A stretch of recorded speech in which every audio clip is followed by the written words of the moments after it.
All right, I'll call the December 11th, 2024 meeting of the Kickapoo School Board to order, and we will begin with roll call, please, Marla. Earl Wallace. Here. Isaac Wallace, later, Rich James, Yeah. Peggy McCormick, Yes. Bo Schrader. Here. Janet Mathis. Here. Scott Walter. Here. Next up, information of proof of publication of tonight's agenda. I, Kimberly Johnson, hereby certify that notice of the Kickapoo Area School Regular School Board meeting was caused to be published in the Epitaph News on 12/5 and posted on billboards in the following places on 12/6. Kickapoo K-12 School Building, Citizens First Bank of Viola, and Viola Post Office. Thank you, Kim. Everybody's had a chance to look at the agenda. I'll entertain a motion to approve. I'll make a motion to approve. I'll second.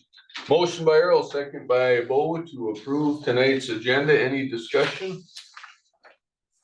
Hearing none, all in favor. Maybe we better do roll call. Thanks, Rich. I think we'll do roll call and everything since you and Peggy are remote. Earl Wallace, Yes. Peggy McCormick, Yes. Bo Schrader, Yes. Janet Mathis, Yes. Scott Walter. Yes. Audience to visitors and board members. No. Just the student council, not just but the wonderful student council reps that have a report. My name's Tierney Arndt, I'm a junior, and for middle school, English, 8 students will be finishing A Christmas Carol by Charles Dickens. Despite this piece being published 181 years ago, students are excelling in their discussions along with written responses. Areas of study include identifying figurative language, character analysis, and theme development. In math, both 6th and 7th grade classes have completed the second of 6 modules.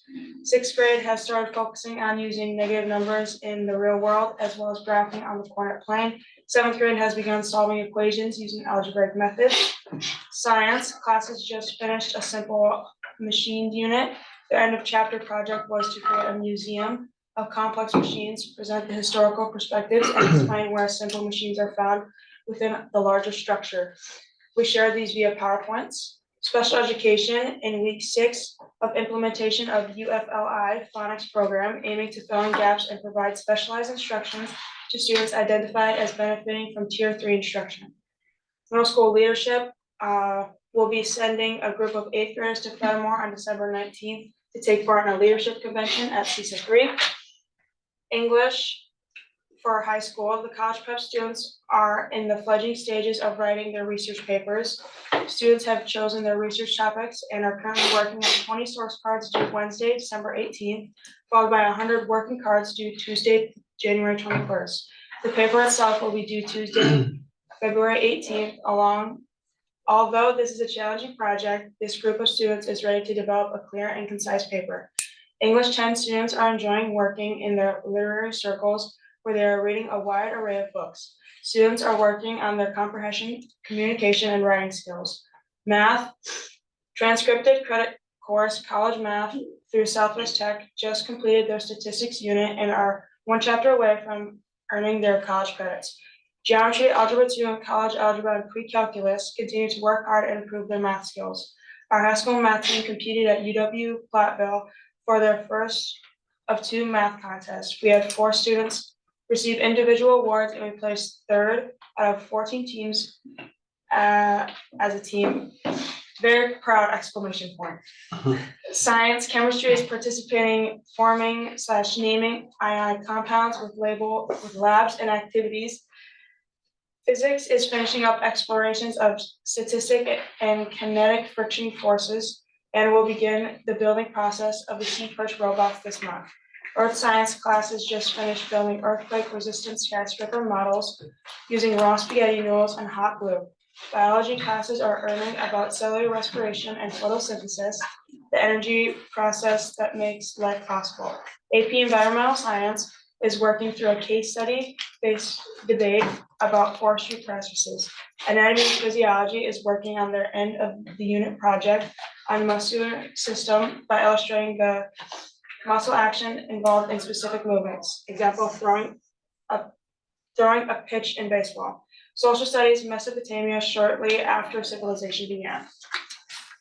I'm Gwen Frederickson and I'm a senior, and overall, the class of 2026 was able to make donations to both the Biola and Reedstown Fire Departments from their 5K fundraiser they held in October. The freshman class had their candles from the candle fundraiser delivered, and students will be preparing for their upcoming Butter Braid fundraiser at the end of January. For art, the VAC team, which is Visual Arts Classic, is beginning to work on their projects. Art 1 and 2 classes are creating clay jars and vessels. 7th grade is working on clay tiles that demonstrate the 7 elements of art, emphasizing space. For guidance, 10th graders are starting their college and career plans by building their Zello portfolio. Zello is a career portfolio that documents as they build self-knowledge and explore post-secondary options so that when they graduate, they have all this information collected in one area. Junior planning conferences with students and parents start this week. High School Student Council, students have completed their Gobblegram fundraiser and are currently holding their Jinglegram fundraiser. Funds from both will be used to pay for the DJ for the Winter Dance to be held at the end of February. National Honor Society NHS students went to Bethel Oaks today and Viroqua in December. Well, today. To do activities with the residents such as crafts, card games, Christmas memories, and more. For music, the high school and middle school band and chorus winter concert is on Monday, December 16th at 7:30 p.m. We would love to see you there. The choirs are singing at the Rotary Lights and Lacrosse on Wednesday, December 18th at 7 p.m. Band and choir students have been selected for various honors and band and choir events coming up in January. Really proud of all our students and their hard work. For physical education / gym, finishing up their basketball units with middle school and high school, and we'll start a wrestling unit and holiday fun games too. Elementary will be playing holiday games as well as holiday obstacle courses. For the work study and youth apprenticeship program, 12 students along with Mr. Krings, Ms. Goodrich, and 3 parents attended a day trip to the Wisconsin Operating Engineers Training Center in Coloma. Students were able to get an idea of what it is needed for students to take training from the faculty, meet with prospective employers, and operate different heavy equipment. For yearbook, high school fall and sports activities pages have been completed. The middle school yearbook is currently being worked on with the cover selected this morning from the proof generated from Jostens. Future teachers, students helped out at the Scholastic Book Fair and provided childcare for parents during the parent-teacher conferences. They also held a coat drive during the community dinner. They will be meeting with someone from the School of Education from UW-Platteville next week to discuss the requirements and get more information on what is needed for the School of Education and how the process goes for the admission to the School of Education. And finally, forensics. Ms. Wallace and Ms. Walter met with interested students last week. Those interested in participating are currently deciding which public speaking category they would like to compete in. Honing one's public speaking skills is a goal of each individual participating. Categories range from oratory, these are big words, extemporaneous speaking, poetry reading, and acting. This crew will showcase their outstanding abilities and critical thinking skills.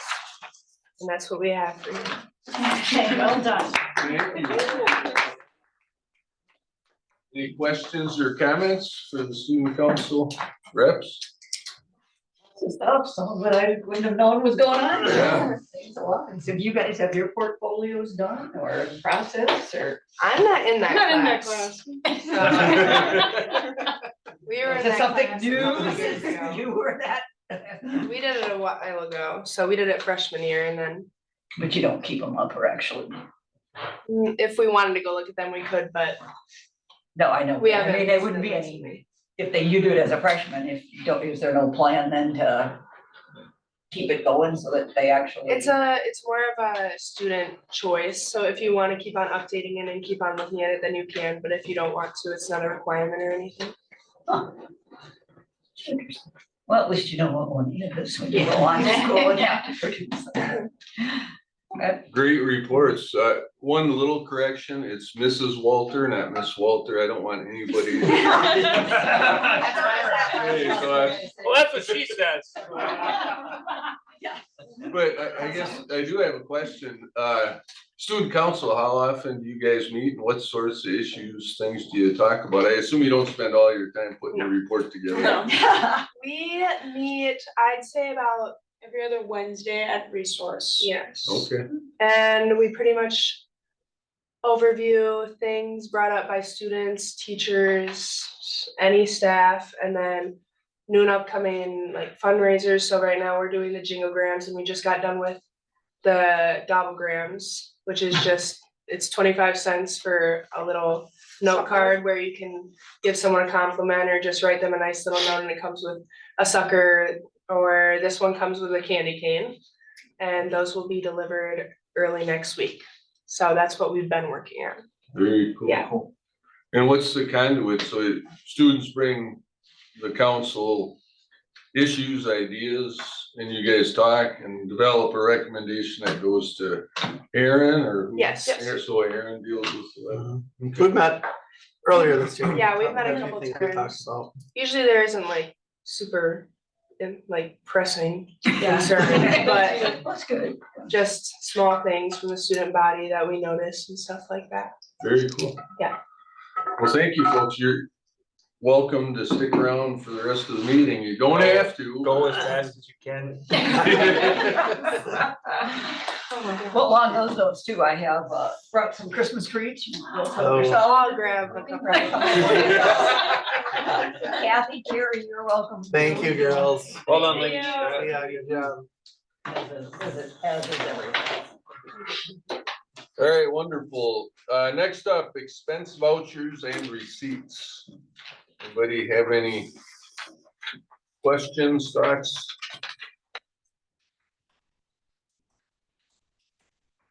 I had one, on the second page of the check report.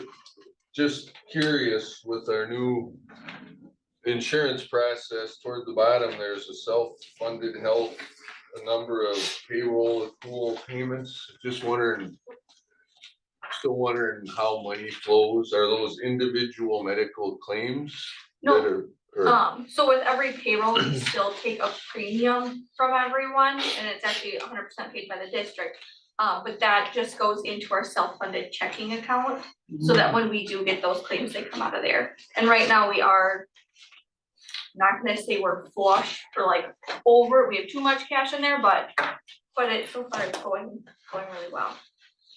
Okay, And we'll get some kind of report at what point, and I will they'll have a email. run out period. Are we, do we go July, I should know this, do we go January to December for a year on that, or do we do? We do July. July to June. That's what I thought. Mhm. So have we seen one for that first year totally then? Yep, if you guys want, I can put that in the meeting for next month. That would If be you're good. interested. yeah, that's a good thought. Yeah. Be good to see. So there's 4 payments there, Allison, just what? I just, So it's broken up into our 4 different tiers, so the family plan has one line, our employee plus spouse is one line, employee plus children is one line, and then just single plan. So this is basically us paying the premium, so to speak, into the fund that is then used to pay out, Yes, hence the kind I of get it. self-insured. yeah, yep. okay, that's all I had. Anybody else have?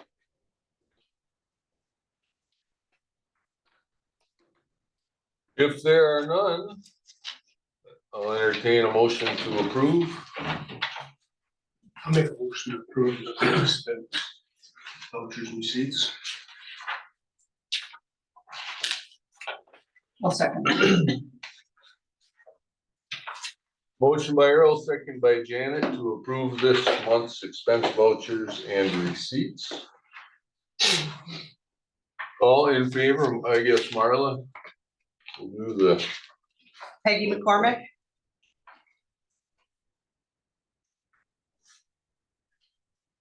Bo Schrader, Yes. Janet Mathis. Yes. Earl Wallace, Yes. Isaac Wallace, Yes. Rich James, Yeah. Peggy McCormick, Yes, Scott Walter. Yes. Moving on then to the consent agenda, which includes minutes from our November 13th regular board meeting, minutes from the November 25th Policy and Legislative Affairs Committee meeting, a number of Neola policy revisions as listed in the packet, a number of fundraisers as I believe listed in the notes, field trips, and custodial resignations as also listed in the notes. I maybe should have asked for this to go to action since I want to ask a question, but the Neola policy revisions, I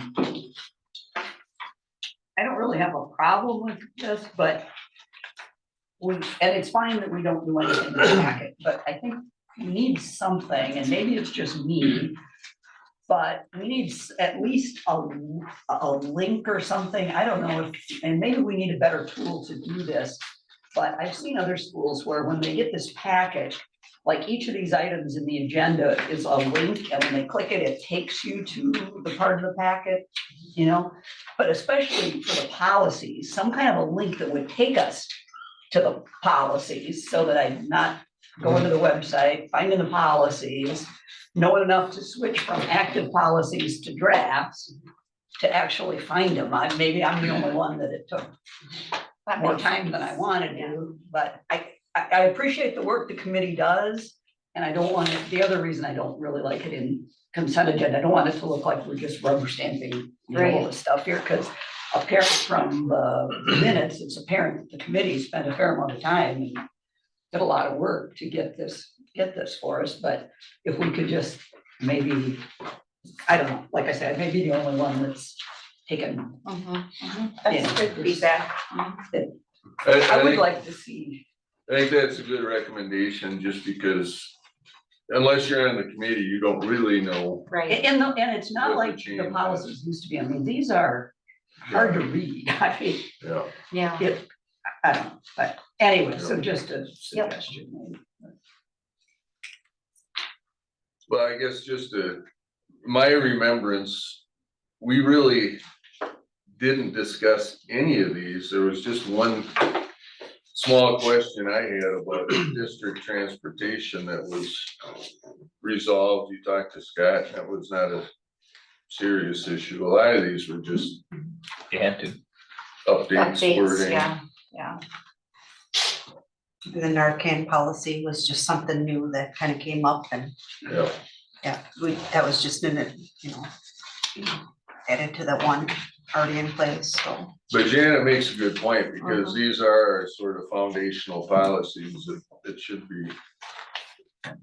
The board members should have a way to, and I'm sure, especially with a list like this, you don't wanna include the whole ball. No, But I don't want to go back to getting packets that are Yeah. 20 pages extra. And I can send the link like I send the committee before. Yeah. that- Yeah, there you that go. would be great. Yeah.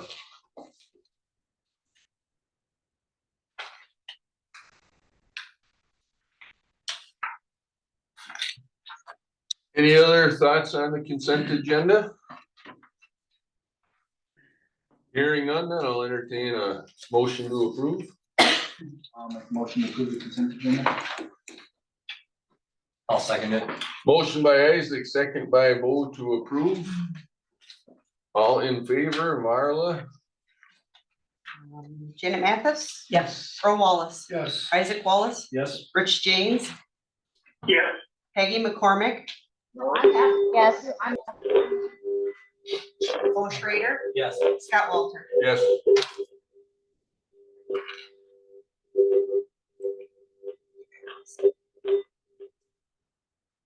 I think I lost him.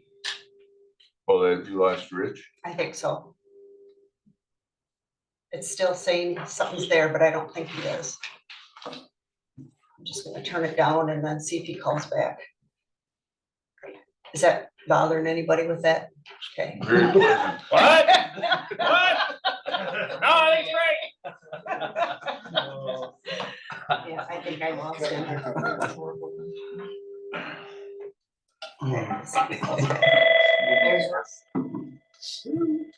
Housekeeping. See what he says? Hi, Rich. Yeah, so ready to get, somehow got dropped. Okay, all right. We're ready. Yep, thank you. Yeah, I got everybody. You got it, Rich? Yes. Cool, okay. So moving on, one item on tonight's action agenda, a new option called Library 21, which I know nothing about other than what I read in the packet, so Kim, what do you? Right, so recently we learned that we need to offer a middle school Spanish class. And so as we were trying to figure out how we were going to transition what we're currently doing and adding a middle school Spanish, we met with Kristen from CISA, and she provided us an overview of AI.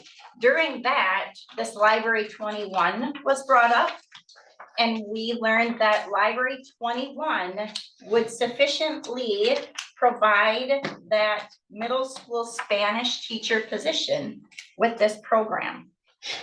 So Library 21 fits a need that we have to supply a Spanish teacher to our middle school students.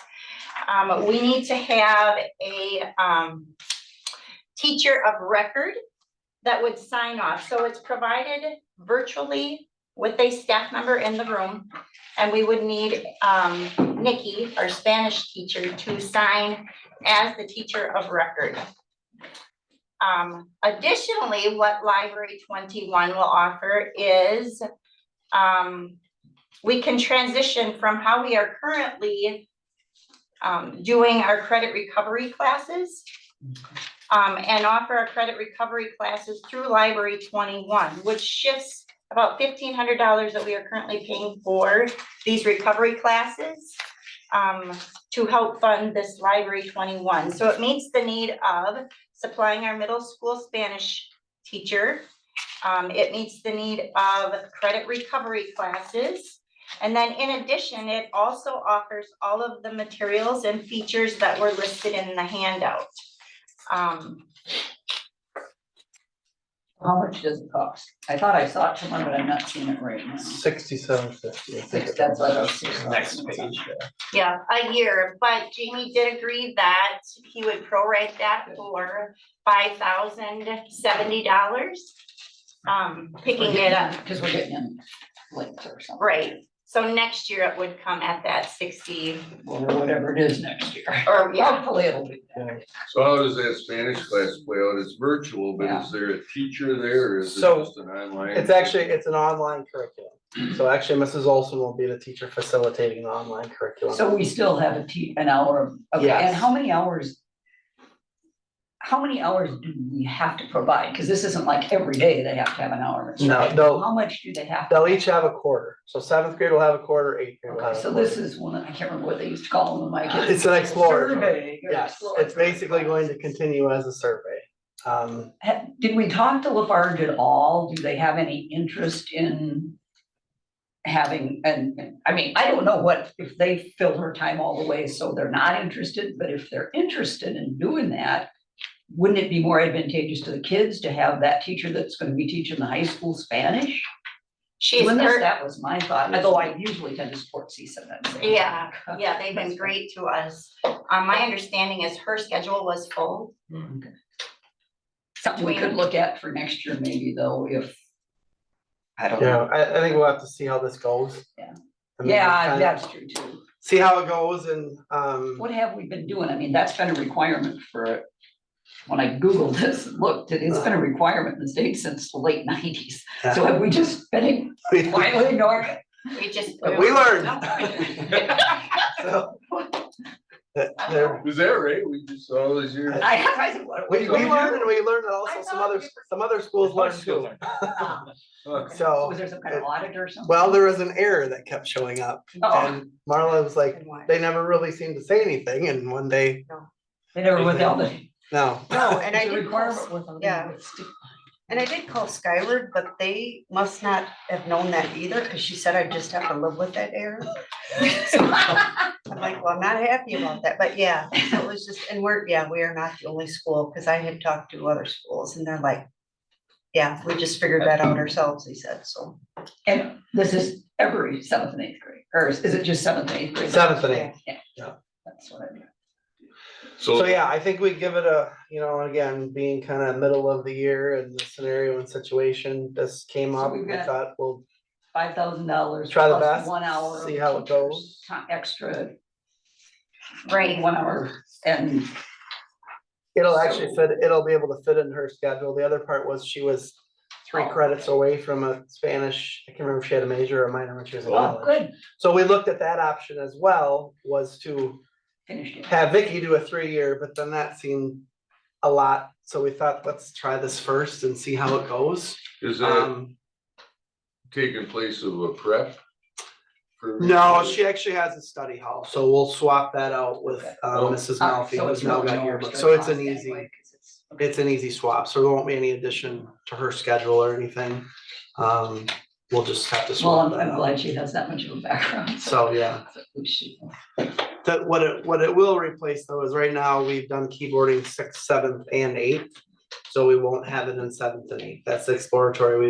We've met on that as well of, and both Kent and Jen feel like they have so much coming up through that 6th grade is plenty sufficient to go through what we do, so they will not have keyboarding in 7th and 8th, but knowing that this is a requirement and where it's at, I figure we better go this option. So, but it just is interesting with all the licensing things and all the stuff, how some of it. The only other thing I would say Works. is make sure you communicate to staff that we do have all this other stuff available. Yeah. And since if we think we might wanna go this way next year, let's take advantage of some of Yeah. those other things. It will open up for some of the kids too, from a high school standpoint, and they won't get college credit for it, but if it's something that we don't have, that they'll be able Right. to look at this avenue instead of taking something online as well. So, I think there's lots of options and it'll be interesting after a Quite a year few to see schools that use it, I know that. what we can do to Yeah. replace some of the things, but, yeah, Some I of those think, things were probably a little, like the 3D printing and the things that, things does for us and we're Right. ahead of the curve on some of these things anyway. So with the prorated, this would be implemented right away Right this away. spring. yeah, we'd start the semester. It would be good to, at the end of the year, get some sort of evaluation from Yeah. the students as well as Vicky Yep, for sure. and yourself, just to make sure they're getting a good. Well, and if Vicky's gonna continue, if this works out and she's gonna continue to do it, maybe we can arrange some kind of, not that she'll know what this program's like. Right, right. Maybe they can work with the Spanish teachers so that they actually can, Mhm. get a head start on high school Spanish. So. All the additional materials, they're included in that 5,000, there's no, so we can get all that stuff? We get all of this, yeah. And I know the elementary has typically always asked for that IXL, which was always way too Yeah. expensive. And the drones and I think some of And that. a lot we of really these could use. This will be used for summer school. Yeah, Oh, yeah. You get it? What the? IXL, a comprehensive learning program offering a personalized learning experience across all grades and subjects. It's a school.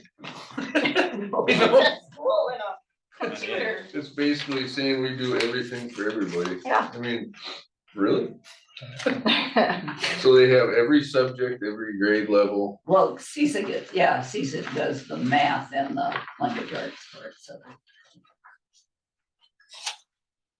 So how's that used? Like, I don't, is it just the teachers teaching 7th grade math could grab a module?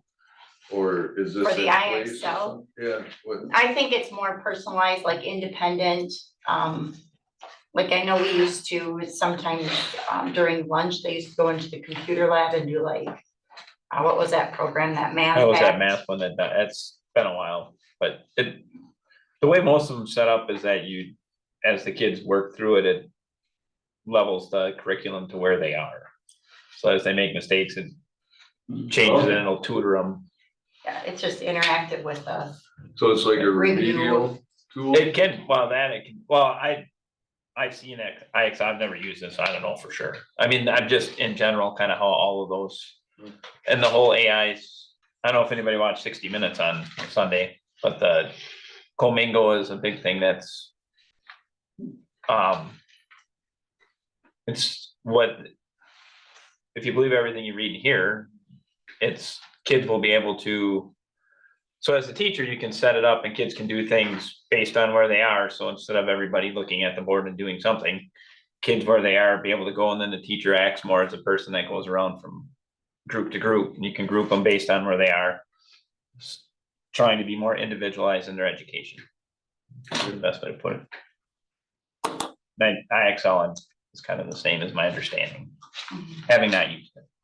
And then I assume there's some kind of management thing behind this so that it's keeping track of what. Yes. I mean. Yeah, anything that, You don't even know what they you were. Yeah, no, there was, Standardized testing thing. and the different stuff that we use, I'm trying to think.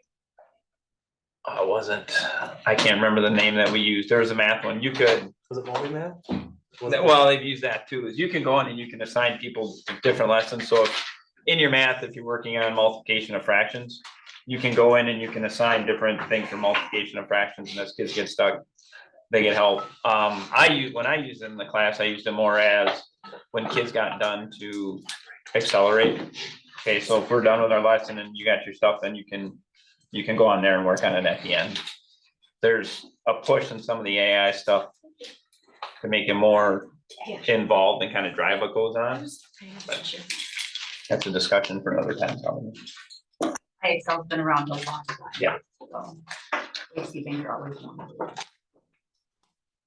So the true cost is only, what, $3,500, because we're saving, it's prorated plus we're saving 15. Prorated plus what if we can transfer those, and we can transfer those right Should be away. able to, yeah. So yeah, we should save the 1,500 that we're investing in their 300 per class. And then they can start taking these instead. And all 7th and 8th graders will, Tell each other, well, this year with the semester going, we'll just focus on 8th grade. So we'll have 8th grade, we'll have a quarter, each have a quarter here coming into the semester. But then next year we do 7th grade first semester, 8th grade second semester. But sounds like a great solution. again, if we look at it, That's what we thought, we were excited when we walked through them, we're like, wow. That's So it great. just pay to go to those things. Yeah, well, we had her here, He gave me. Or, yeah, okay. yeah. Yeah, they offer, CISA 3 is great.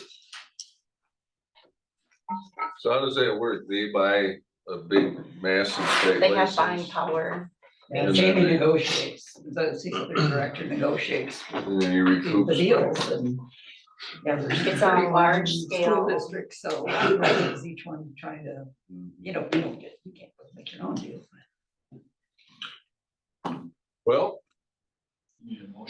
Need a motion if we're done.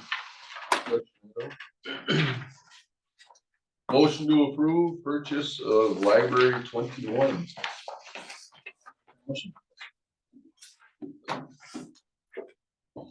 I'll second it. Motion by Isaac, thank you, Janet, second by Janet, to approve purchase of the library 21 platform.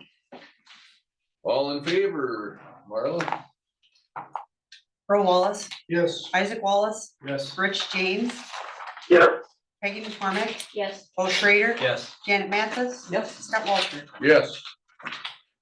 Moving on then to the informational agenda, we've got a number of discussion items, the first of which is the school report card, which those of us that have been around a couple of years, remember this can be sort of clunky to understand. It's in the packet, number of nice drafts, so who's gonna lead the discussion on? I can go. Aaron.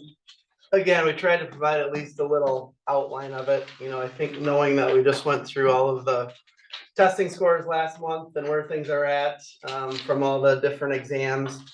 This is essentially a comprehension of a lot of that, but a lot of this data is 2 to 3 years out where it takes it in, so it's not immediate. I think, and I can speak for Andy, he can jump in, but if you look at scores, there's the rating category as a district, we were 62.1, at the elementary, 71.1, at the high school, 60.4, which is basically middle at the district and high school, meeting expectations and exceeding expectations at the elementary. You know, if you look at the scores, the achievement category, so each of them, you get, if you look at the little pie chart of the priority area weights, it shows what achievement is, so they're not all exactly 25%. There's a little element, with Andy and I talking, and, you know, I'll speak, I guess, specifically at the, you know, middle school, high school level, but I know at the elementary too. That growth factor and the target group outcomes, focusing on your students who are your lowest achieving students, trying to get the growth with them, to improve is, you know, going to continue to be the main factor in the goal. The achievement part is obviously critical.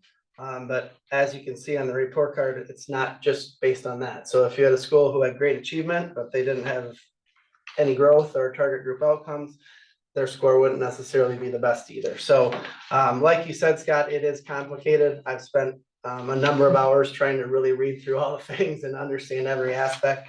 It is fairly complex.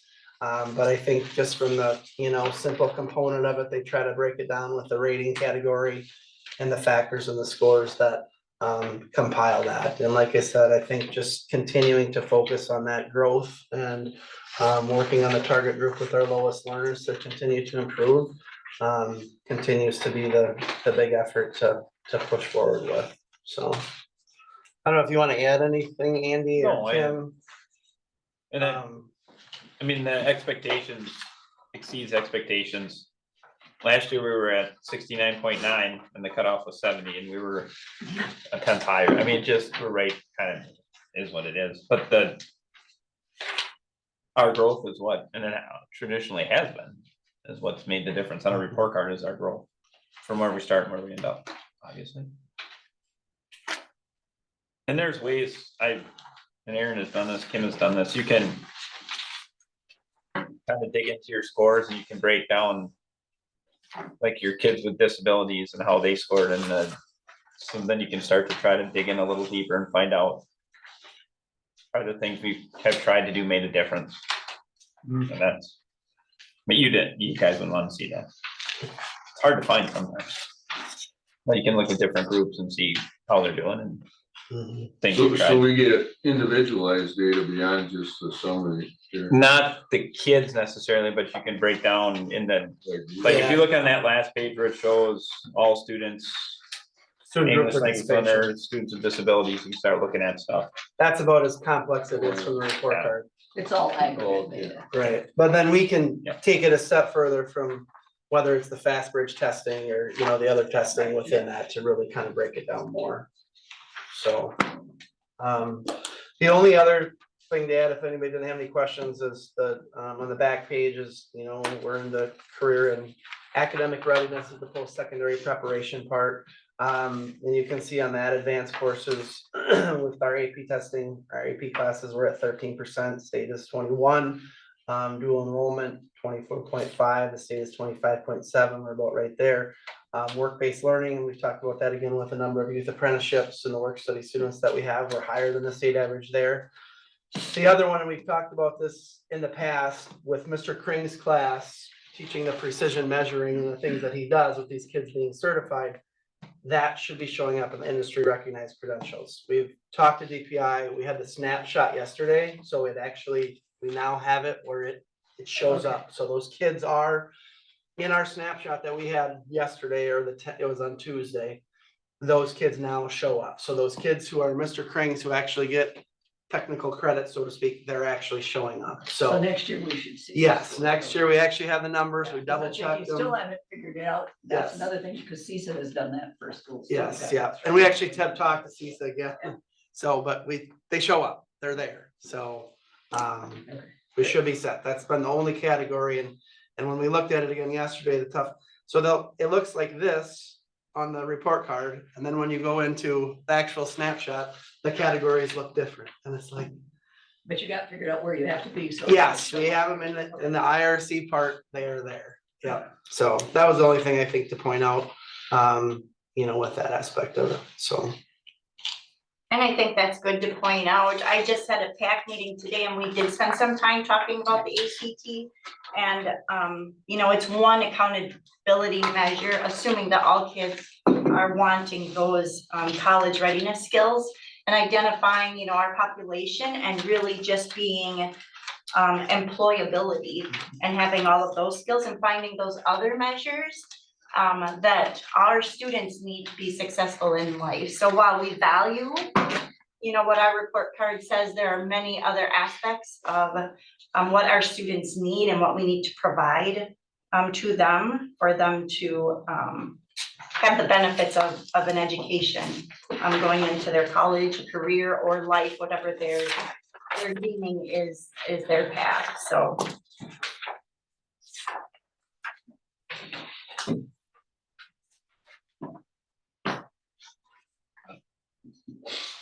So I guess my comment is, when we get the test scores, I really get invested because those are grade specific, Mhm. subject specific, math, social studies, language. And they're in the year that we just did as Yeah. well. And we had a big talk last month about when they're reported in the future, for each student also track their progress, Mhm. right, so we get, but anyway, to me, that information is really meaningful, because it's actionable in that you can identify where we're falling short or where we're doing great. This is so general that And it's late. they're pretty graphs, but what can you do with it, you know, you can't say, oh, that bar, we want that 2% higher, so, you know, there's no. Right. Learning happens in the classroom, and here I don't really see anything where you can do anything except say, boy, that's a pretty pie chart. You know what I mean? I really get into when you guys report the testing scores, because that's a measure of how we're doing in terms of our mission to educate kids, but this is a very broad brush. Yeah, to it paint is. The school with, so I don't.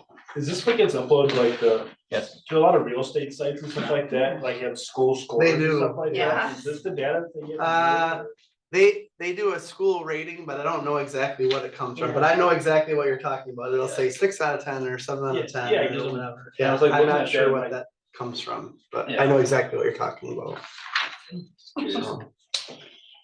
That's what people see for Yeah. some reason. Yes. Well, it's on the internet, it's gotta be true.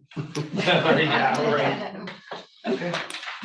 All right, I still have hopes of a 1 hour school board meeting, so unless anybody else has any other, Sounds good to me. Let's go we'll out. move on to the 23-24 audit report. I assume we'll all be staring at Allison. That is me. We have our official audit report back for the 2023-2024 school year. Everything with the audit went really well when they were on site and then communicating back and forth after they were on site. Everything looked good with the audit, nothing kind of out of sorts. No major findings. The only finding that they did have was they had to do a lot of journal entries for us at the end of the year. And part of that was due to the self-funded health insurance. It was a learning year for us, and actually our auditors were learning it as well. So there were a lot of conversations between us here, the auditors, and DPI, just to make sure everything was coming out how it was supposed to be. Another reason for a lot of journal entries is it switched hands mid-audit. Melissa started it when they were on site, and then August 1st, I took over it. So that was the finding this year. Going into next year, we should have reduced journal entries because we've got 1 year of the self-funded health insurance under our belt. So we kind of know a little bit more of what we're doing and what they're looking for with end of year journal entries and things like that. And there shouldn't be a change in hands for the audit this year. It should just be me. At least that's my plan right now. But yeah, no big financial findings, no big worries. I know a lot of findings for districts our size is that we don't have enough internal controls for cash handling, and that was something that they said we did really well with, just with a lot of people. It goes through a lot of people to make sure there's no fraudulent activity happening, so they were very pleased with that. And we for sure have Johnson and Block for our 2024-25 financials, and then after that, we have to go back out to bid to see who will take us for audit. But that's all I've got. Any questions for Allison on that? Good to hear that it's going smooth. Hoping to keep it that way. When you say other districts are often paying for cash handling, what does that mean? So pretty much just like someone that counts the money shouldn't really take it to the bank, and they shouldn't do the bank rec. just because that's too easy for them to steal money. So Usually they word it something like not enough staff to separate Yes. duties Okay. appropriately. yes, Yeah. where as us, we have it separated enough where Marla goes through all the cash, Becky enters in everything, and then I do the bank recs. So it goes through all three of us, and then actually Kim approves the bank recs as well, just to make sure. So yeah, Okay. it goes through all of us. Very good. Just out of curiosity, did the auditors contact you Mm-mm. with a, see, they always used to, I used, as president, used to get an email with a little questionnaire on it, Yeah. just real simple. Well, I have a habit of glancing at the subject of emails and then moving on to the next one, so maybe they tried. You wouldn't have got one from Justice. I got one last year. Did you? Yeah. Maybe it's just a random selection now instead It of could just be. the president. Thank you, Allison. Thank you. Nice to hear. Third, AI. Yeah, so a couple of things have changed since we put this in the agenda. I did have a presentation through PowerPoint that I was going to really guide kind of how I see we should proceed with building this AI literacy, making sure that we're responsible and ethical. And Adam was here till after 5 trying, and it was echoing, and I just said, you know what, we're gonna switch it up, I'll do a video. So I will do the video presentation where I try to build some of the AI literacy and help you understand kind of a guide as far as how I view we should maneuver through this AI implementation. So that was kind of the premise of that, was just kind of help you understand and give some examples of AI and some of the cautionaries and ways that we need to bring it into education. But we also need to make sure that we are all literate, that we understand the implications and really those values in our mission or vision statement of being critical thinkers.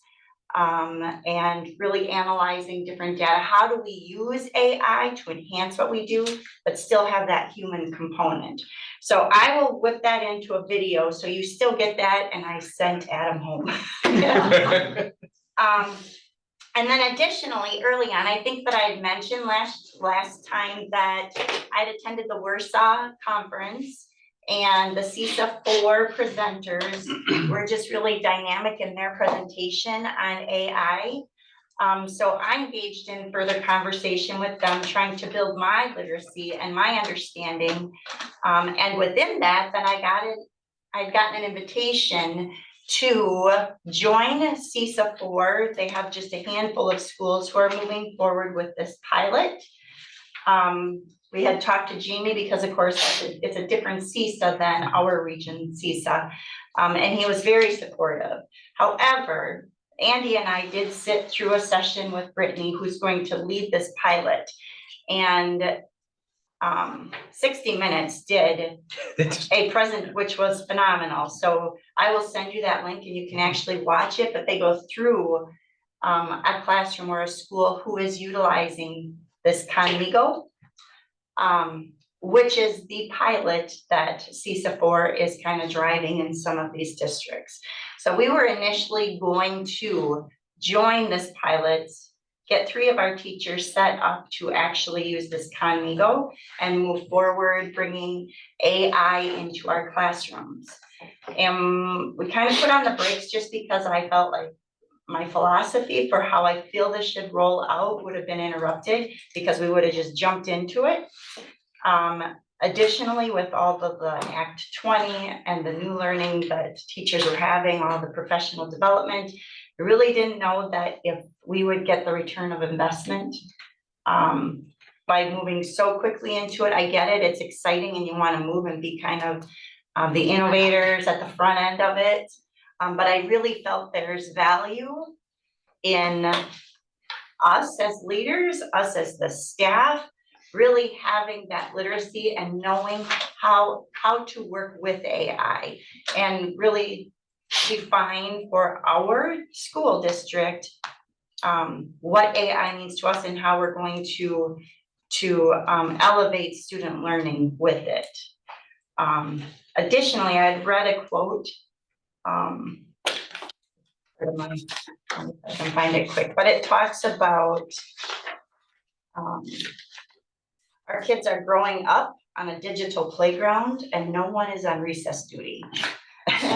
So as we bring all of these kids into a digital world, I kind of want us to make sure we have a recess teacher there too.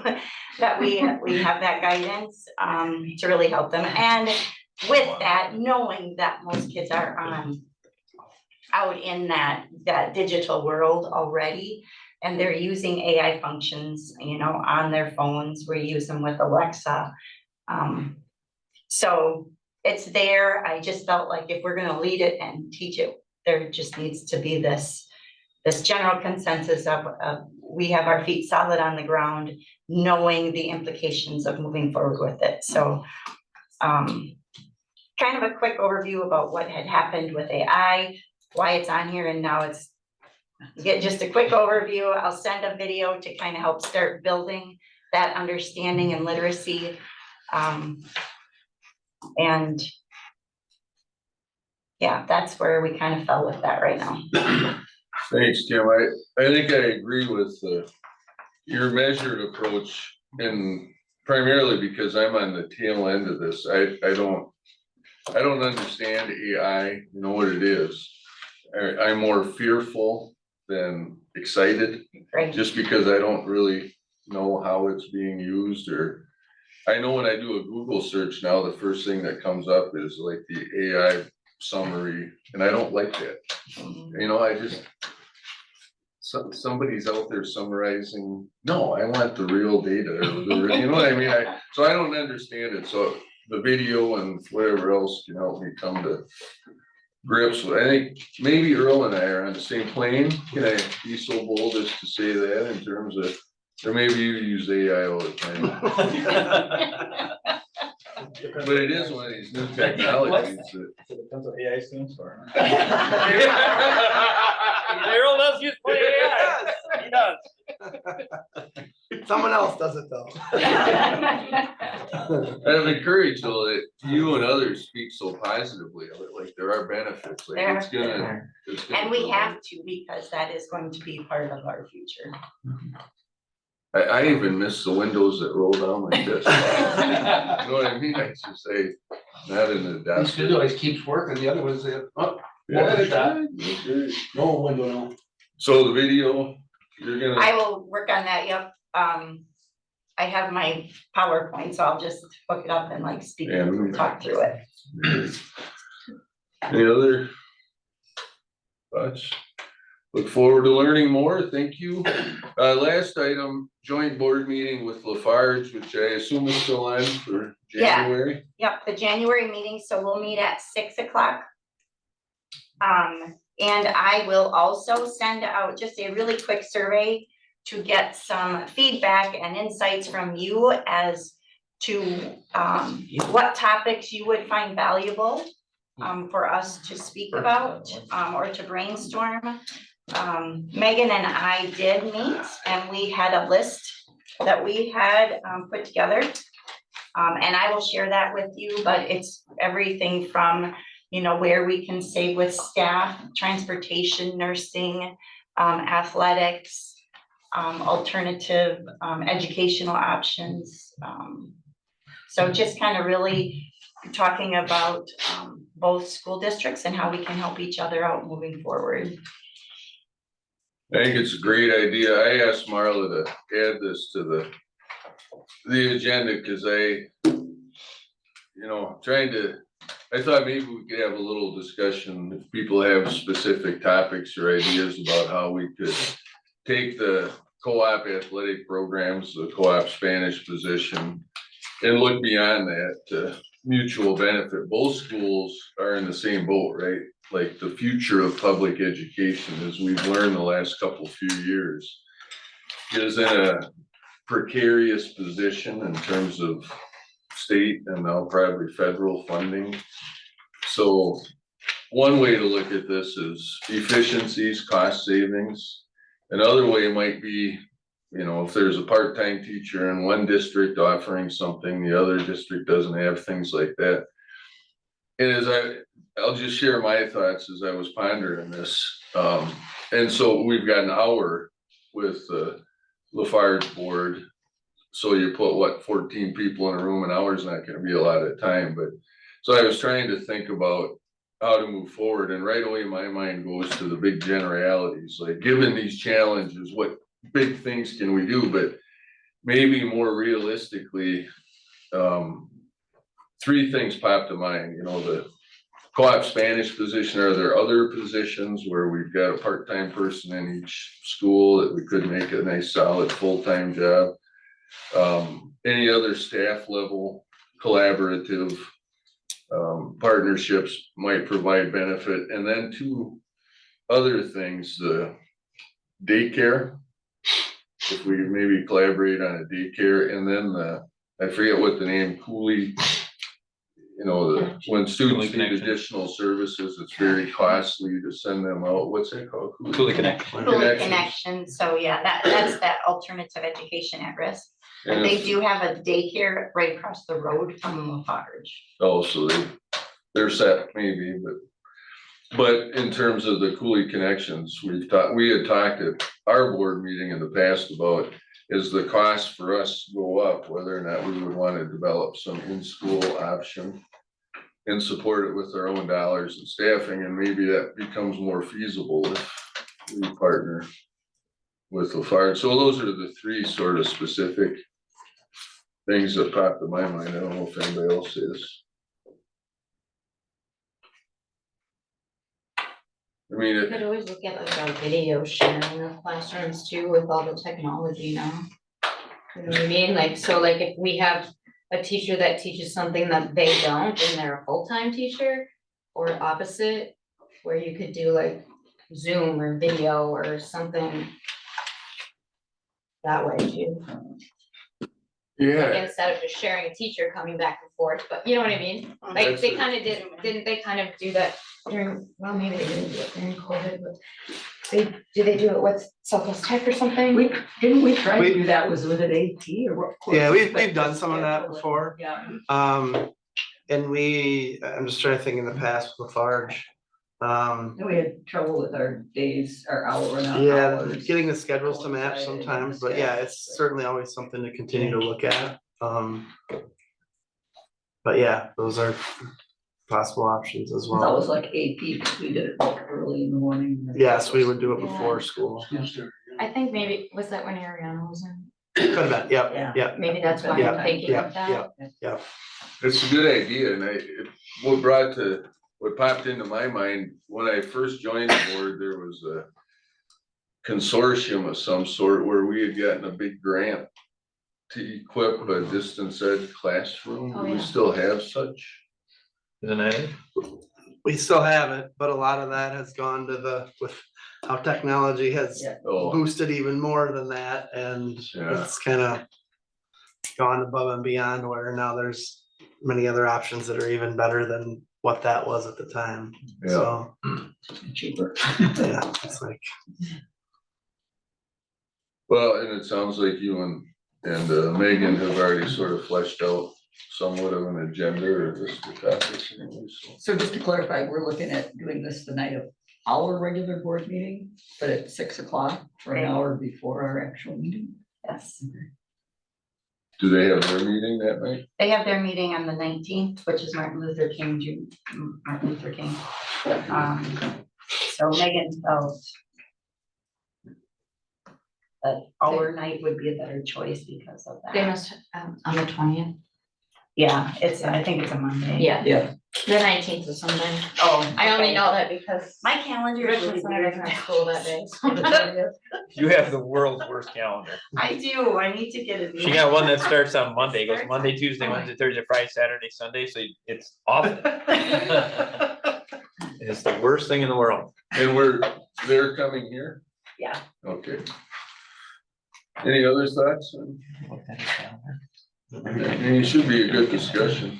I was just Oh, yeah, I do, extracurriculars that, you know, there's other things that we're kind of struggling to get enough kids to kind of make it worthwhile, that you know, is there any other places to co-op, even if it isn't like, you know, official athletics, but other clubs or stuff like that, that, you know, we're kind of got a few people interested, you know, is there value in getting, you know, a dozen people versus 6 and 6 or something like that together? You know, I know we offer a bunch, I mean, there's a whole bunch of clubs in there, photo clubs, travel clubs, that kind of stuff, is there any of that kind of stuff that there's, you know, alignment done, just more people, more bodies? It's a great idea. There's probably a lot of opportunity there. You know. Maybe, well, we only have an hour, but in our list of clubs is really long and there's probably is too, but it might be nice to see. You know, just And they a may have list of some each. things they wanna bring up along those lines, cause that is something that was usually included before, was just kind of a look at possible opportunities to cooperate on things like that. So, Yep. All right. If that's it, we'll move on to the superintendent's report. Kim? Okay, I just wanted to share that we will have another opportunity with a larger scale joint board meeting with the Vernon County superintendents that I meet with on Mondays. We are scheduling a date in January where the board members can get together, and Steve Michaels is reaching out to the 96th Assembly and inviting them so that as a group of school board members from the Vernon County area, we can get some concerns and have a voice with our legislators. We haven't picked a date yet, but I will let you know as soon as possible. We were looking at January.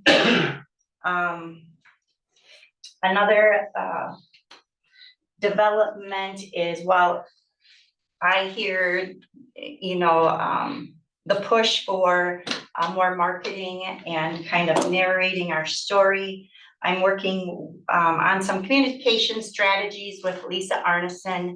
I'm gonna meet with her and we're gonna really draw out some of the different data features that can be told in different manners. And then also with Randy Nelson and a lot of the benefits-based education.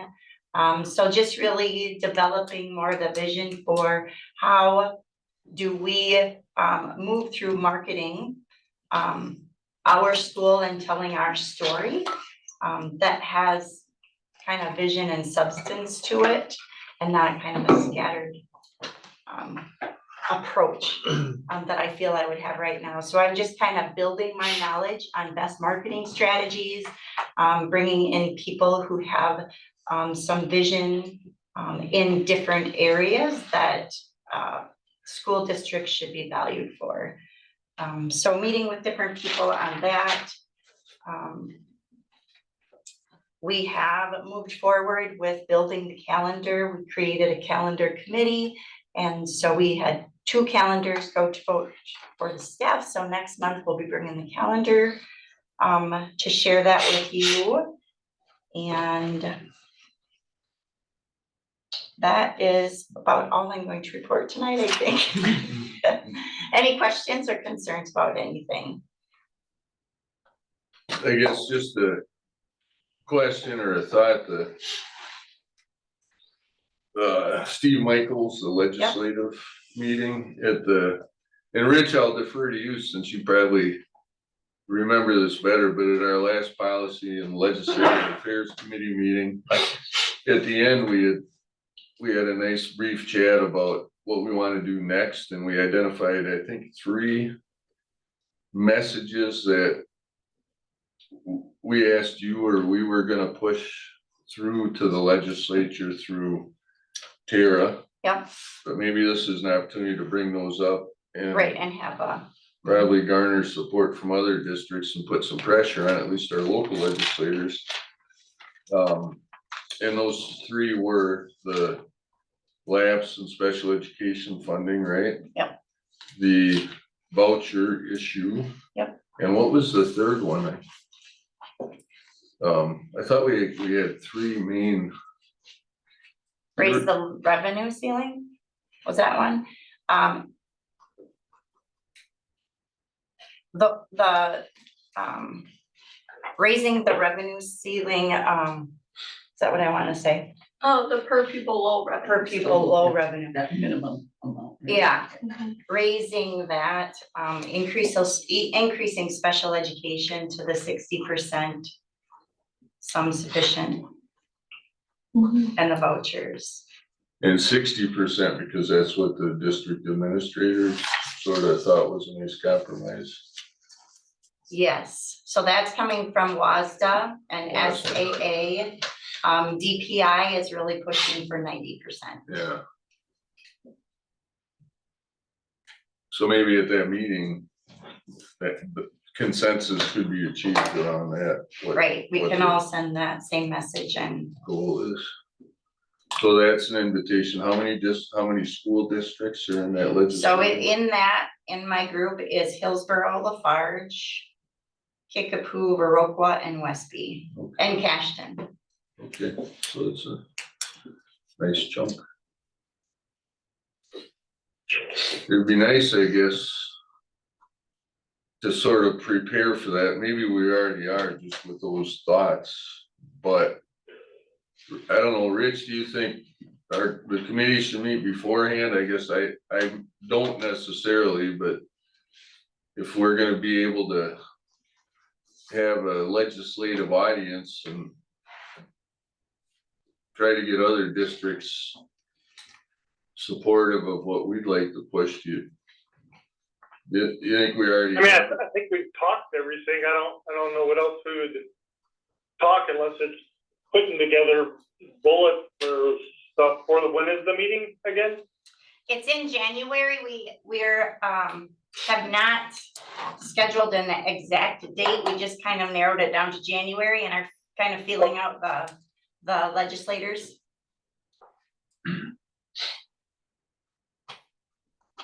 Yeah, I think we definitely we could have a meeting before January.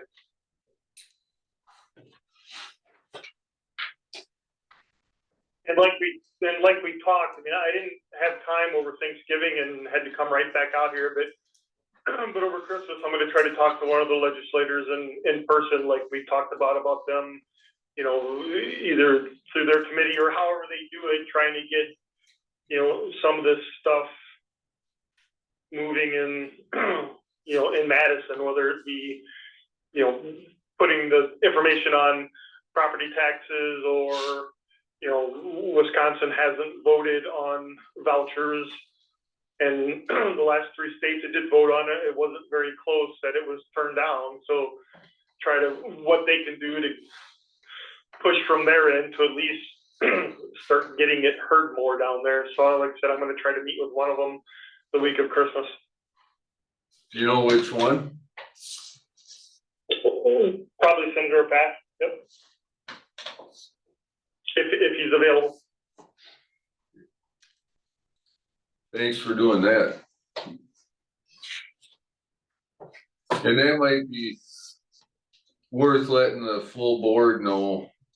I don't know, maybe it was in the committee meeting minutes, but we had a nice, and Rich, you correct me or expand on this, but the end of our meeting, we sort of decided that on the tail end of the resolution that we approved that was sent out across the state and to DPI and everybody else, to really get action on the voucher issue, it would be beneficial to see it on a statewide ballot during an upcoming election, because like Rich said, in 3 other, whatever number of other states where they've done that, it's never passed. So the voucher program was created, you guys know all this, but it's never really been given a vote either in the legislature or amongst the public. It was just enacted as a governor's prerogative in the biennial budget. So if successful, that would sort of pull the shawl off the top of this voucher program and may get to the desired place of restoring public dollars for public schools. But at any rate, that when Rich was talking about that, that's kind of what I think he's gonna pioneer when he meets with Yeah, be absolutely clear. was gonna meet with him as a concerned citizen with a daughter in a public school. Absolutely not representing the Kickapoo School Board.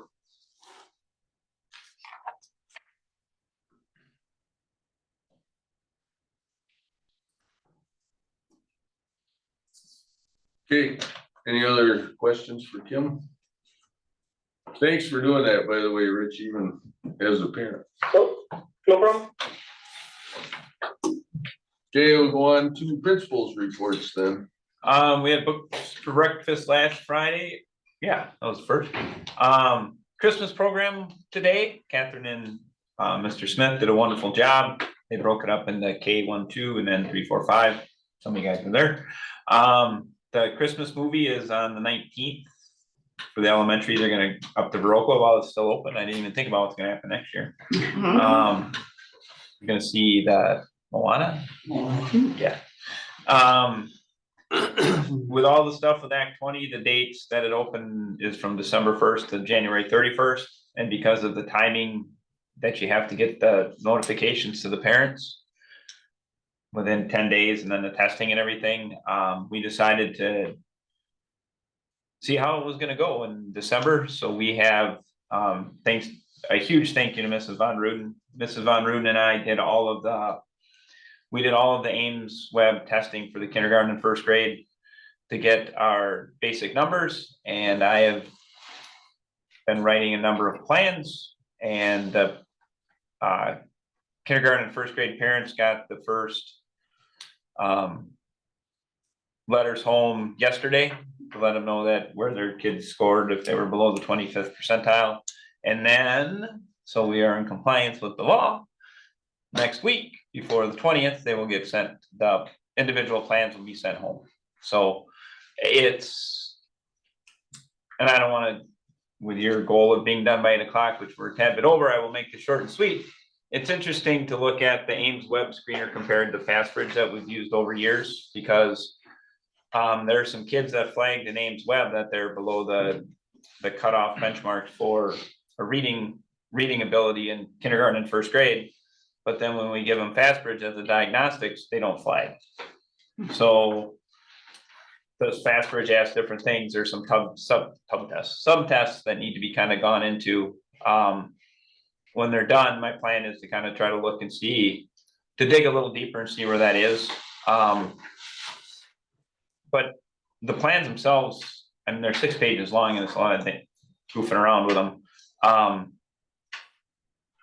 What we're going to do is what we were already doing with the U-Fly stuff. So it's just a matter of the stuff that I had written down on the yellow pad in my office for each kid is now written down in triplicate in 6 pages and run over and sent to the parents, and everything is getting signed. But thank God we didn't wait till January 1st, because I'm not sure that would have worked. But I think from who I've talked to, I'm not sure anybody else has really tried to do it. But we've got them done, and is the state ever gonna show up? I don't know, but we've done exactly what, we're trying to do exactly what they've asked. They changed stuff even after we've started. It was supposed to be 4 sub-tests, they had to fail, but then they, somewhere along the line, they changed it to the composite score of 2 of the sub-tests, but you don't need to worry about that, but that's on the way. And the 5th grade, once the girls talked about a math, the 5th grade went to a math competition yesterday. We must not have won because they didn't tell me how they did, so I'll ask them. I'm sure if they won, I would have heard. But, and Christmas is coming. Any questions? All right, a few things. About 2 weeks ago, we got an email from Southwest Tech that they were allocating $5,000 to each high school to spend for dual enrollment credits. So we will start with pushing that to help pay for any of those options with that. The caveat they also have with that is that if we filled out this questionnaire, there could be an extra $5,000 with that as well. So possibly up to $10,000 for dual enrollment credits for a school like us and the size, and that's a lot, but it's a great option. So we'll try to push with having that there to get as many kids possible here in the second semester to work within that. Parent teacher conference numbers, usually report on that each year. This year on the first night, we had 154 contacts. And on the second, we had 85, which is about less than half than typical. I think the timing this year with it just being at Thanksgiving was a little bit different, so right at that week before, but just be aware that I know that's part of the calendar committee, they're looking at that, but I think just being later, there are other events going on and stuff, and you know, it's a little different at the elementary, but at the middle school, high school, people can access grades all the time and check on everything that's going on, so some of those contexts have changed, but I anticipate that to be different, just maybe with the timing. The youth risk behavior survey, typically we take that like every other year, so the last time I took it, I think was in January of 23, so we'll be looking to do that again. With that, just gives us some information as far as mental health with kids, safety, lots of different things with that, so we'll be looking to do that here coming this spring. And the last one is the mid-quarter ends actually this Friday, so we're close to the end of the semester and close to break, so any questions? Thank you, Andy and Aaron. Yeah. Next up, we'll convene the closed session pursuant to state statute 19.85. Paragraph 1, part C, considering employment, promotion, compensation, or performance evaluation data of any public employee over which a governmental body has jurisdiction or exercises responsibility and purpose tonight. Youth basketball coordinators and volunteers, custodial positions, high school boys wrestling volunteer, and business manager. I'll entertain a motion to go to closed session. I'll make that motion.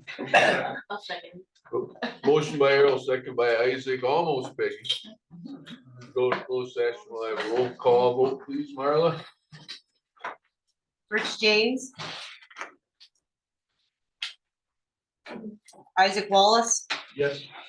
Peggy McCormick, Yes. Bo Schrader, Yes. Janet Mathis, Yes. Earl Wallace,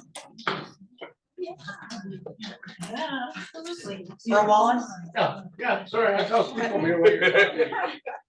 Rich James, Yes. and Scott Walton. Yes.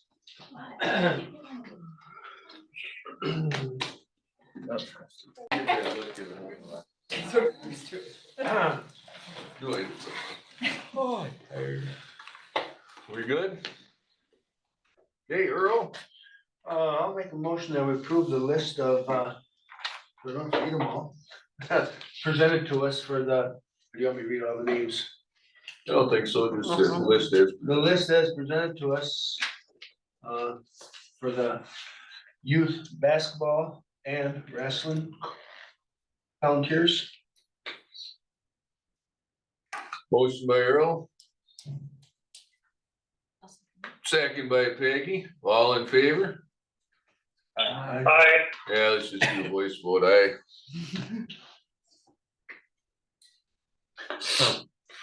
Custodians, make a motion that we approve Emerald Faulkner and Trevor Olson. Is there a second? I'll second. Motion by Earl, second by Isaac, all in favor? Aye. Aye. And there ain't one here for the substitute right now. Do I need to say something? I would say, move we approve the increase for the, Make a motion that we approve the increase for the sub custodian position. I'll second that. motion by Earl, second by Janet, all in favor? Aye. Aye. And make a motion to approve the proposed wage for our business manager as presented. I'll second it. Motion by Earl, second by Bo, all in favor? Aye. Aye. One more motion needed this evening? Did he do the No, volunteer you gotta wrestling? do the volunteer wrestling. Oh, I'm sorry, I apologize. He said- They're on the list. Oh, Yeah, all those on the list are presented. And wrestling. I rescind my apology, okay. one more motion. Sorry, Marla. Motion to adjourn. Second by Peggy, we are adjourned. Merry Christmas, everybody. Have a good Merry Christmas, Christmas. everybody.